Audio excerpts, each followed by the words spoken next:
Jag har inte hört att vi behöver ett nytt bibliotek.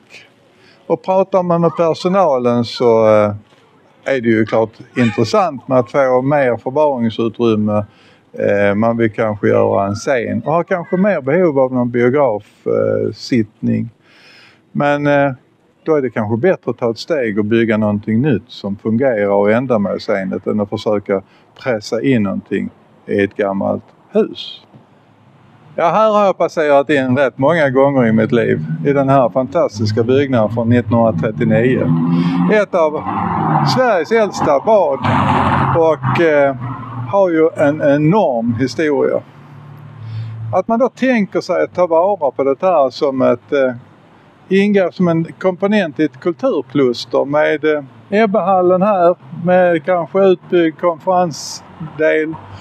Att bygga om det här badet till en konsertlokal är ju väldigt spännande att se att man tar tillvara en så här stilig byggnad.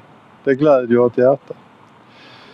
Men hur är det då möjligt att det kan helt plötsligt presenteras ett motförslag att det här ska bli bibliotek?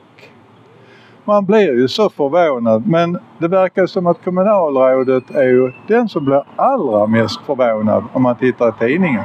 Trelleborgs Allehanda. Vem är det då som styr i kommunen? Denna del av badhuset har vi varit många som har kämpat för att få till stånd. Och det har också varit grunden för mycket vänskap och glädje simkamrater emellan. Men det har också bidragit till stora satsningar och många idrottsframgångar, inte minst internationellt.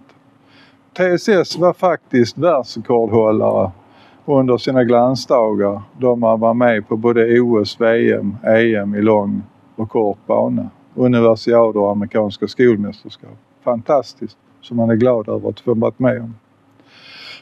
Nu sägs byggnaden vara skäl för att behöva bytas ut. Och då är det viktigt att komma ihåg av historien att vi först bygger någonting annat så vi inte får simmarna att bli av med sitt vatten. Och sen gör förändringarna här. Och det kanske är så att man rimligtvis behöver skjuta till pengar till underhållet så att man kan behålla den här simhallen tills man kan göra någonting annat.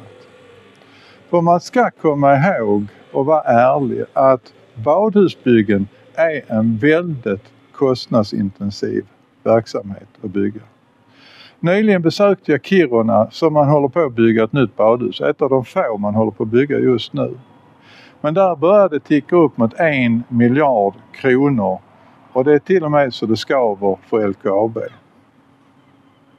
Och jag tror inte att Trelleborgs kommun är i den situationen att det är läge att låna 1 miljard kronor för ett nytt bad i Trelleborg.